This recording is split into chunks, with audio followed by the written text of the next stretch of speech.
uh, recently contracted COVID, and they've all recovered, thank goodness, but we want to be very careful. Okay, let's get this show on the road. And thank you so much for contributing your ideas and thoughts through the Q&A function at the bottom of your screen. Welcome to the Nonprofit Report, your update on nonprofit organizations, issues, and leaders. I'm your host, Mark Oppenheim, and today we're discussing how to build resilience within low-resourced countries with special guests. Dr. Anne Hudock, President and CEO of Counterpart International, Thomas Tighe, President and CEO of Direct Relief, and Peter Greer, President and CEO of Hope International. And a reminder to Zoom attendees that we would take 3 snap polls during the show. We'll announce results, and your questions submitted through the Q&A function at the bottom of your screen will be included in our discussion. So thank you all for joining us. It's just great to see you after this New Year's. Happy New Year. And I'm going to go over to you first. The thing that is so stunning to me, every time I see the statistic, it just knocks me to the floor. Almost 700 million people, over 9% of the world's population, live in extreme poverty. Now that's extreme poverty, meaning that their very survival is continually under threat. They don't know where they're going to find food. Their health is under threat. Their families have absolutely no security, and twice that number of people in 107 developing countries are multidimensionally poor, which means during the year they suffer that same extreme poverty, and that's huge. That's, if you look at it, that's 27% of the world's population are multidimensionally poor or extremely poor. So, Anne, could you please give us sort of the outlook from your perspective? Is that an accurate description? Do we indeed have people, 27% of the world is multidimensionally or extremely poor? Is that true? Unfortunately, Mark, it is true. And not to layer into it more negative news, but 2.4 billion women don't have the same rights as men. And there are 2 billion people who are living in conflict zones. So the challenges are vast. 2 billion people? Living in conflict zones. And that is, we are seeing as many live conflicts around the world now as we were at the end of World War II. So this just compounds the challenges of poverty from the economic lens that you laid out. When you have insecurity in terms of a fragile state and peace that doesn't hold or active conflict, and then you have women who generally are at the front lines of building the resilience in communities, and yet they don't have the same rights as men, the challenges only deepen. So I think to tackle these challenges, one of the most important things you can do is to be engaged with communities at the most local level, to be really at the last mile and on the front lines, to be closest to the challenges where they exist. And that, to me, is where you find resilience and where you can build sustainable solutions. So your Counterpart International is about being at those front lines and building resilience and sustainable solutions. Is it trying to get away from the solution of the moment and get to the point where you no longer have the people lurching from crisis to crisis? That's the only thing we do. So since we were founded almost 60 years ago, we were founded by a priest and a movie star. And we're a non-denominational organization, but I think that highlights for you the unlikely partnerships that we really believe are essential to solving these challenges. And at the same time, the only way we operate is to work in partnership with local leaders, local organizations, and local networks. So we never come in with an external solution. We come in to be, as our name says, the counterpart to people who are solving these challenges. And Tom, you take a different cut at Direct Relief. You're more on the front lines of catastrophe. Is that correct? Yeah, in a supportive way. I think, Direct Relief's basic role is that of a support organization. And I think we focus on health and medical and health and medical stuff primarily. I think we're kind of providing a large flow of medical material aid and increasingly financial support, about $50 to $60 million a year as a grant making organization, all to locally run groups, but really focused on health and medical. And often these high profile emergency, Ukraine's a bit of an outlier because it's a war, which is not really our forte. But I think the general undergirding is that the market economies work really well. I mean, they allocate resources efficiently. They force competition. They do all sorts of good things. They just have a really hard edge. So I mean, markets fail too. So if there's no really likelihood of making money in a country or a region or community, the correct business decision is don't engage. Makes it's a bad human decision, but I think the dilemma that we encounter is that the market actors are very good at their jobs. They have scale, they drive efficiency, they have good operations because they have to, or they won't be in business for too long. But it's only applied where there's a business rationale to apply them. So I think the great dilemma of our time is that we know how to solve problems. We solve them every day really well, but we only solve them if there's a business reason to do it, right? If it's just, in quotes, a compelling human reason to do it, we don't, despite having the tools. So I think we're trying to do at Direct Relief is kind of crosswalk these principles that do well in the marketplace and apply them to places where the market isn't engaged or the market's failed, where you need the resources to be mobilized, allocated, and put to productive use, and we just do it for free. Basically, and we do a lot more. What the difference from Direct Relief, although the only time we get attention is when there's a high-profile emergency. It's basically what we do every day. And the difference in emergency, a high-profile emergency or any emergency, is you just do more of it faster. You need more rapid reallocation of resources to infuse into a place that's hit by a crisis. But I think that's we work in a lot of places, but doing much the same thing. Always, if we're invited, if asked, and have to comply with dealing with prescription drugs is an extremely heavily regulated industry worldwide. So I think you're basically functioning as a gap filler, right? I mean, your reference to business does things very well, right? You need a certain prerequisite. There needs to be certain civil cohesion. There needs to be a certain amount of peace. There needs to be a certain structure of law in there before business can do that. So you're filling gaps. Peter, Hope International is also filling gaps, but it's also trying to empower local people to find their own solutions. Talk a little bit about how Hope approaches this problem set. Yeah, and I really appreciate it. And you said that Counterpart was founded by a movie star and a priest, if I heard that right. Well, Hope International was founded by a chiropractor and a home builder. So we have these origin stories. But you're exactly right, Mark. Initially, the mission of Hope was to do some of the direct relief after the fall of the Soviet Union. And then it was a pastor in Zaporozhye, Ukraine, that asked for a change in approach. This was a few years after the crisis, after the immediate relief stage was over, and the questions of how do we then rebuild? And they recognized the missing ingredient was capital. And so that really was the founding story of Hope International, to step into those places. And Thomas, I love what you said about the market not functioning. We are kind of in that hybrid transitionary place between the immediate relief that is necessary and the longer term economic development. We try to step into that zone and help from the relief to then the rebuilding mode by really providing capital to entrepreneurs to help them start and expand small businesses. So in some ways, it's a crazy full cycle, founded in Ukraine in 1997, and now finding ourselves once again in Ukraine in that similar space of there still is the need for direct relief in the East, but we're also in the rebuilding stage for much of the country by partnering with local entrepreneurs. One of the things that I find to be very wonderful about all of your organizations and other partner organizations throughout this sector is that you act as intermediaries between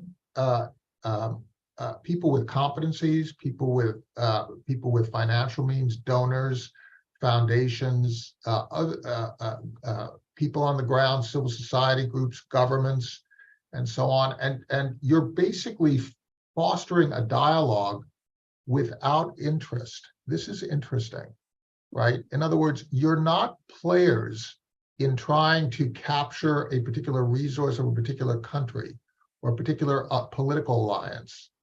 You have no interest in creating a company on the ground that is going to be doing business or trading or any of that. So does, the question is, does that make you more plastic in terms of changing with the times and responding to need? And when you see those needs changing, are you more responsive because of that intermediary role where you're taking in a lot of different opinions and you're trying to figure out how to add value, because that's your existence? Your existence is really about adding value. And once the problem is solved, Counterpart needs to change its identity and do something else because you're trying to put yourself out of business all the time. Well, I would say, Mark, that even though we're nonpartisan, all development is political. And so we are constantly assessing the political landscape to make sure that, as our first principle says, we do no harm. And I think this is important because all the things Peter said are true about the ways in which NGOs operate, but we also have to be incredibly mindful of the fact that by coming into countries, especially countries that are in disruption, whether it's from conflict or a natural disaster, we can artificially inflate the job market. So it makes it impossible for local organizations, private sector or government to hire local staff because what a fantastic observation. I'm so thankful that you made that. Could you please go into that particular point? Sure, I'd be happy to, because it's something that we constantly consider, and it gets to the question of sustainable solutions. So in our operations, we make sure that we're, number one, working with local talent, that we're not jetting in outsiders who, may have something to offer, but aren't going to be there long term. Secondly, we make sure that our salary scales are really on a par with the country, and we do market, research to make sure that we're not artificially inflating salaries in the way I just described. There is nothing worse for a country's development than to see the brain drain from government or the private sector.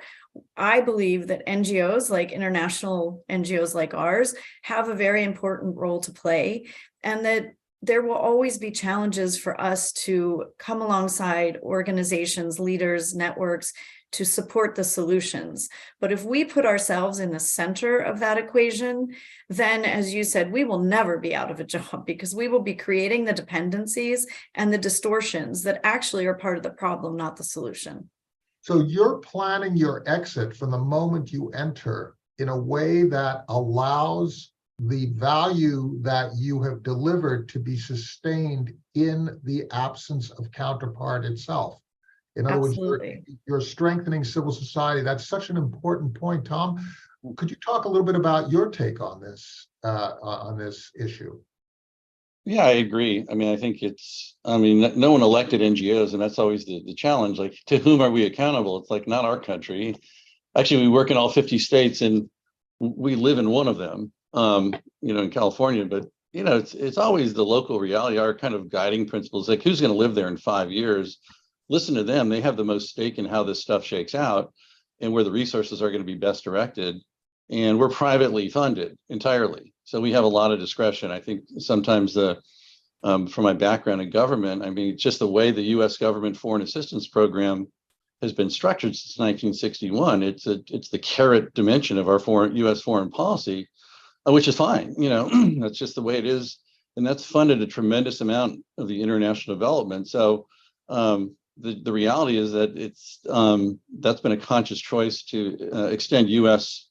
policy objectives through something affirmative, with defense being the other side of the equation. But I think the private philanthropic effort to engage the people who have the money, actually, and particularly more with the wealth concentration, I think it's essential to get them engaged. We all live on the same planet, and they know how to do things well.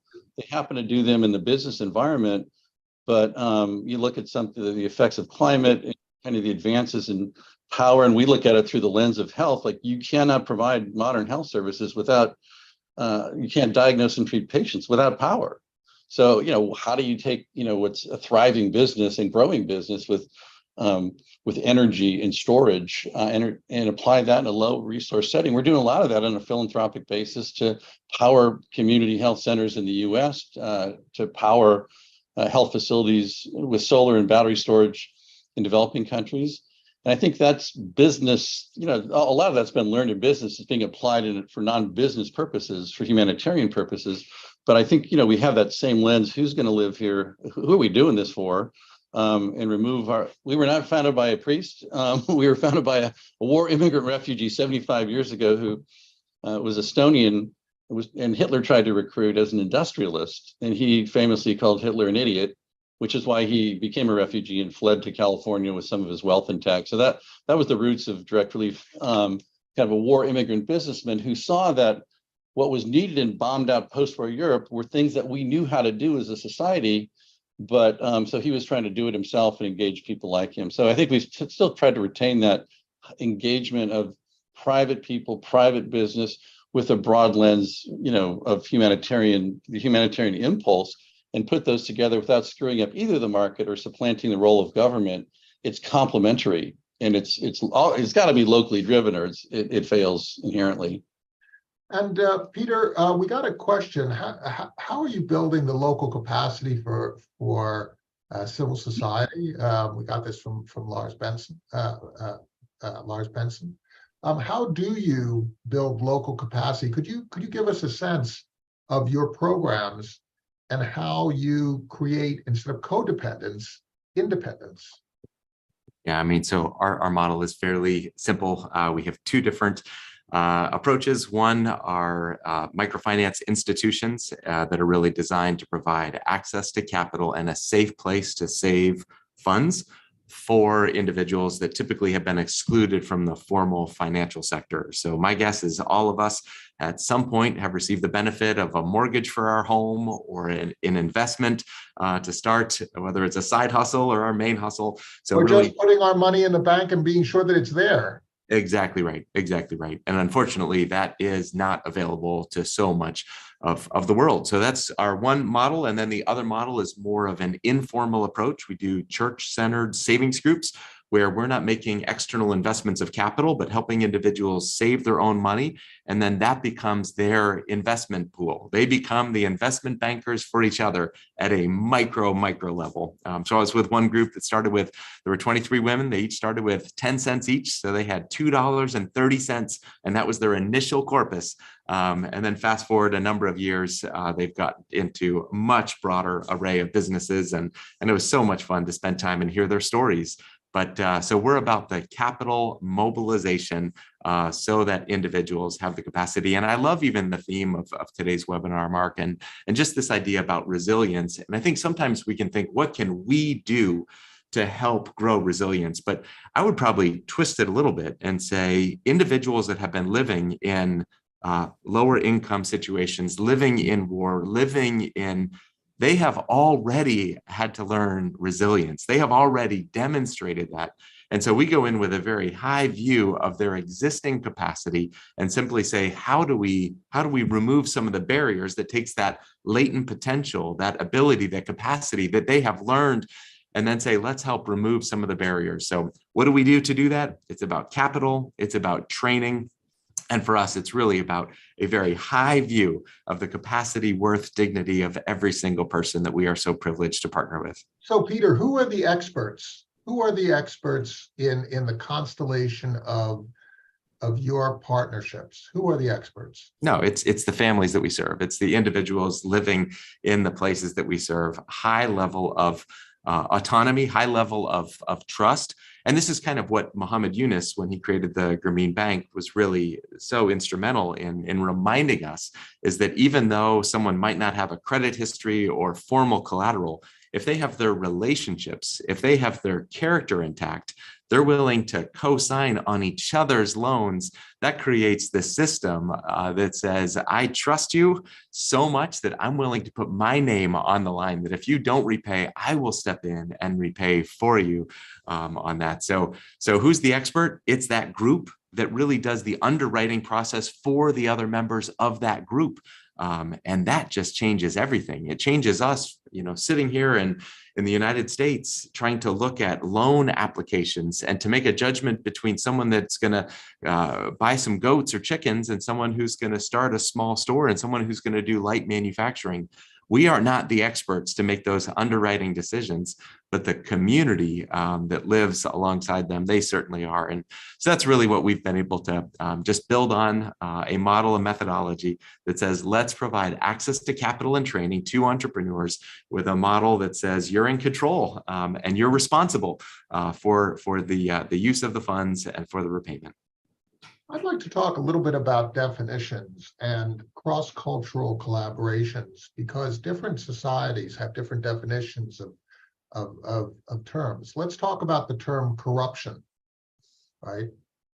When an American talks about corruption and someone from Japan or someone from France or someone from Brazil or someone from Israel or someone from the Arab world, Egypt, different terms can have completely different meanings, and behaviors can be different. One person's normal way of doing business is another person's corruption, right? How do you ensure, Tom and Ann, how do you ensure that as you're bringing these multinational teams together, that people are communicating in a way that allows for collaboration, allows for respect, allows for exchange, and allows for concerted, effective action? Tom, you want to start with this, and Ann, could you jump in? Sure. Yeah, we handle a lot of prescription medications, right? So it's about $2 billion on a wholesale basis of flow of stuff. And thankfully, among the maturation industry is inventory control and batch level tracking for a pill. So, we have to 15 years ago, we had to put in SAP, this big enterprise system, because that's how big, pharmaceutical companies run their businesses for a reason, right? We have to comply with not only the regulatory framework, but also it gives you a sense of what you have and where it is, and it's trackable and traceable. And it's getting more and more advanced each year. So I think the guard against corruption, because $2 billion, you take it, let me sell it. We benefit from, although drugs are expensive, they're hard to monetize. It's expensive, but it's for a specific purpose. So you can't take a biological therapy that's developed for a particular cancer. Although it's worth a lot of money, it costs a lot of money, it's hard to monetize that. It's only good for a particular application. So I think there's some inherent controls that we've had to put in place that basically parallel those of industry to kind of maintain integrity in a supply chain. When it comes to money, which I think in providing financial support, I said it's about $60 million a year in just straight out grant making. That's where it's tough. You got to do a lot on the front end. I think a lot of it is to, why do people want money? They take money and they convert it to goods and services. So I think we have to look at kind of the quality of the organization. These are not individual, loans. These are grants to other organizations for operational purposes. And again, the controls there to avoid the corruption, the self-interested kind of extraction of philanthropic money, is to make sure that the organization that's funded has proper controls. And often it's for a project, as I mentioned, a solar and storage project that lends itself to, parsed payments upon the achievement of objectives. And those really interesting. So what you did there, Tom, I really admire that, what you did. You took the word and you distilled it down to principles, right? Instead of taking corruption, you turned it into, well, we don't know what corruption is. You didn't quite say this, but it's implied. We don't know what corruption is, but we know what extraction is. We know what a taking is. So what you did there, it was interesting. You said, we're not going to allow means to be taken for purposes that those means are not intended for, right? So you're putting in systems that you're not attending to the word corruption. You're actually attending to the impact that an act would have to extract and remove resource and use it for an unintended purpose. That's a really interesting and very sophisticated way. It kind of finesses the meaning of a particular word. And how do you take a look at those kinds of changes so that you can, like Tom just did, he did kind of a jujitsu, right? He took it to a different level of abstraction and dealt with first principles. How do you deal with those kinds of differences amongst members of your team in terms of how they think and how they operate? I'll tell you a very quick story just to illustrate this. In 1990, I was living and working in Sierra Leone, and we got a grant from a very large donor based in Europe. That money went to the community that was very far removed from the capital city. It was very resource poor, and at the same time, the headman died from that village. So the community members took that money and they used it for a funeral to give a send-off that they felt was culturally appropriate. In the situation we were in, this was not Counterpart, this was an Indigenous NGO I was volunteering with. They had to explain to the donor why this was an appropriate use of the grant money, because given the purposes of the grant, that this was what the community's first needs were. And of course, the donor said, this is corruption. You took our money and you used it for something completely different from what we said. So this led me all those years ago to have, I think, the three principles that you have to keep first in mind. Number one, you have to have trust-based relationships. That is key to making sure that resources go where they should go. Number two, as my story just illustrated, you really have to have a cultural understanding of what is a priority, what are the needs, and how do these things differ between donor and recipient, between the different parties who are in this equation. And last but not least, you have to have clarity around the absolutes.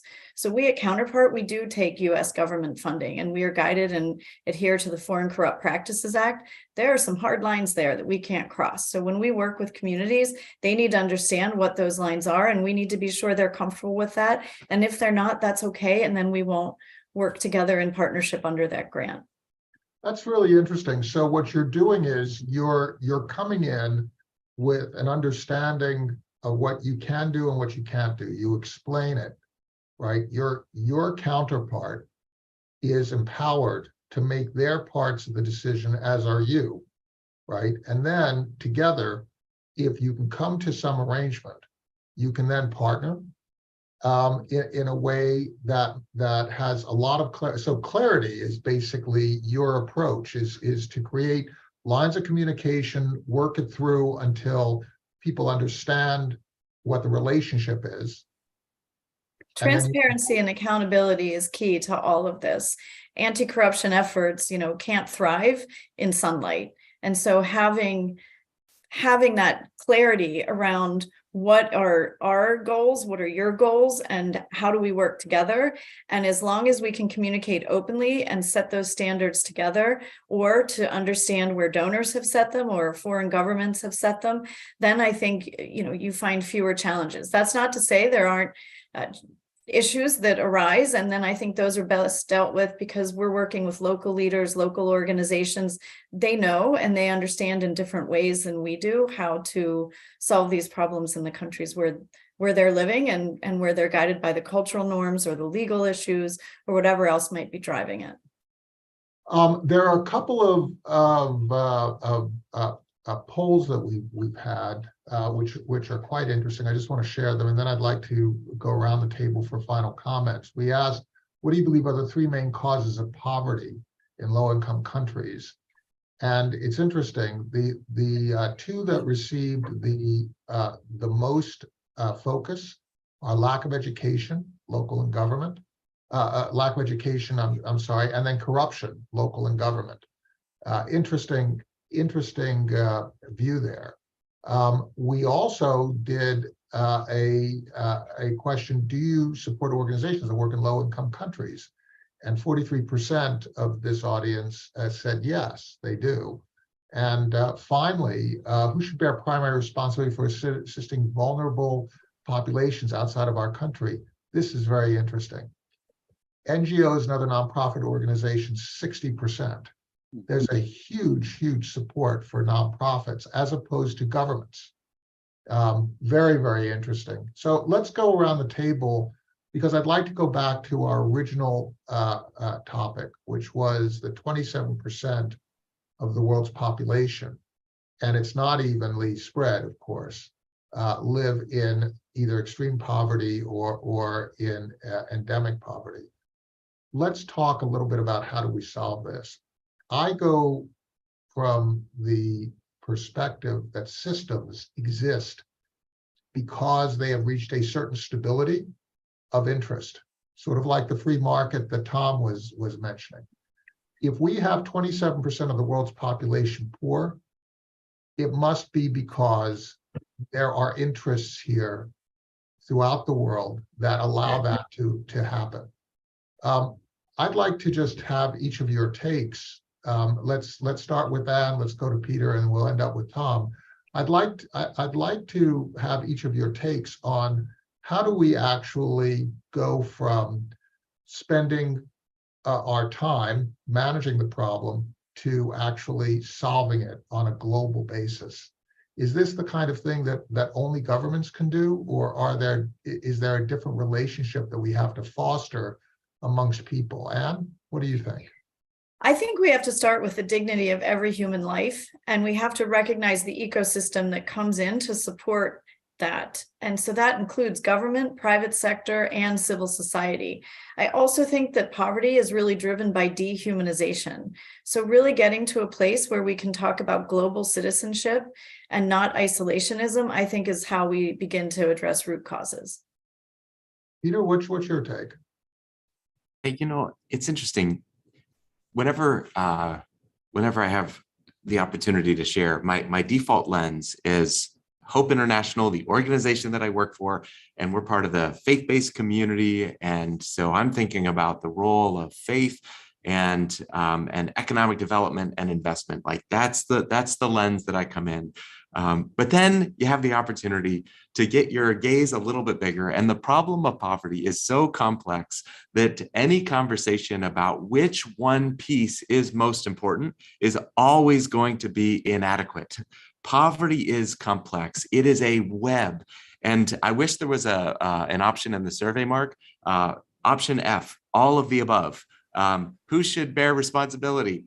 F, all of the above, because that's the reality. Government matters. If there's not a rule of law, there's never going to be any investment. And even organizations like ours, I hate the fact that we had to exit some countries because the environment became impossible. And I hate the impact on the communities and the staff when we had to exit. Government matters, rule of law matters, relief matters, responding to education matters. And so I might turn it a little bit of saying the biggest need, I would say, is to get out of our own silo and to say, if poverty is a complex web, how can the response be just as an integrated web approach? And the relief organizations, what does it look like for them to do great work and then partner with the development organizations to come in next? That's where my mind goes of what would it look like if we were able to extend our gaze beyond the borders of our own organizations and say, who else do we need to be joining in the broader piece of poverty alleviation? What is your take on this issue? How do we solve global poverty? How do you solve global? Well, I agree with everything that's been said, and nice question. How to maybe solve global stupidity first. That'll help solve global poverty. But no, I think both what Ann and Peter said are right. I think there's just a redefinition of roles. I think a lot of what we're seeing right now, enormous wealth concentration over the past 3 or 4 years, mainly in private hands. I think the ossification of some post-war institutions like the UN had a really hard time stepping up in COVID and reacting fast. So I think the speed and the virtues that exist in the private sector, I think, are good. I mean, they move fast. They're flexible to the circumstances.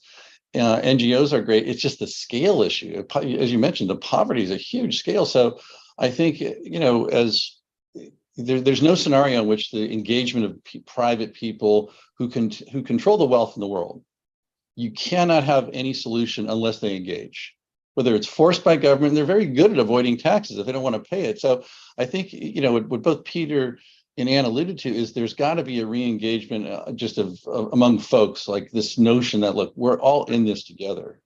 I mean, the notion of resiliency that we started with, mean, California, where I live, it's the richest state and the richest country in the history of the world. Are we resilient? I don't know. We just had some rain that made it a little dicey out here. So, I mean, also gut check some of these principles. Like it's an ongoing struggle, but I think we have the tools, we have the resources. It's just it's such a government centric focus, almost exclusively. If you look at television, and I think what Peter and Ann referred to is that if you work in this venue, that's obviously important, but the work, the drive, the personal passion and commitment is not coming from governments. It's coming from people who are trying to make their lives better. And I think to figure out how to swing in, support them with resources they don't have access to is really the only way I see going forward with in applying some of the systems that have been developed along the way. So I don't know if that'll solve global poverty, but doing more of what we're doing right now, I don't think, some of it's actually worked really well over the past 40 years. But I think we're just looking at extreme wealth concentration and a big question of what role governments are going to play vis-a-vis markets and other actors. I think that's the question of our times.